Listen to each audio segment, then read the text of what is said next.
हरे कृष्ण। चावल का दाना। एक भिखारी एक दिन सुबह अपने घर के बाहर निकला। त्योहार का दिन है।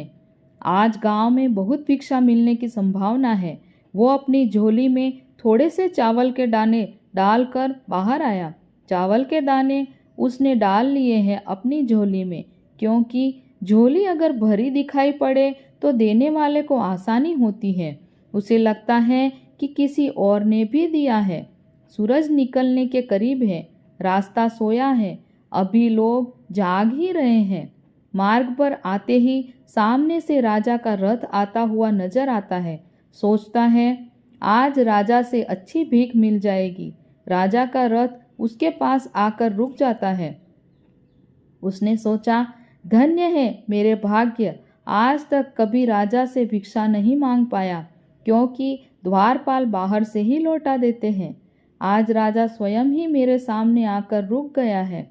भिखारी ये सोच ही रहा होता है, अचानक राजा उसके सामने आकर एक याचक की भांति खड़ा होकर उससे भिक्षा देने की मांग करने लगता है। राजा कहता है कि आज देश पर बहुत बड़ा संकट आया हुआ है। ज्योतिषियों ने कहा है इस संकट से उबरने के लिए यदि मैं अपना सब कुछ त्याग कर एक याचक की भांति भिक्षा ग्रहण करके लाऊंगा तभी इसका उपाय संभव है। तुम आज मुझे पहले आदमी मिले हो, इसीलिए मैं तुमसे भिक्षा मांग रहा हूँ। यदि तुमने मना कर दिया तो देश का संकट टल नहीं पाएगा, इसलिए तुम मुझे भिक्षा में कुछ भी दे दो। भिखारी तो सारा जीवन मांगता ही आया था, कभी देने के लिए उसका हाथ नहीं उठा। सोच में पड़ गया कि ये आज कैसा समय आ गया है। एक भिखारी से भिक्षा मांगी जा रही है और मना भी नहीं कर सकता। बड़ी मुश्किल से एक चावल का दाना निकालकर उसने राजा को दिया। राजा वही एक चावल का दाना लेकर खुश होकर आगे भिक्षा लेने चला गया।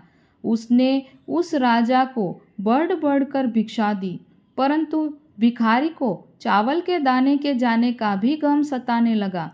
जैसे तैसे शाम को वह घर आया।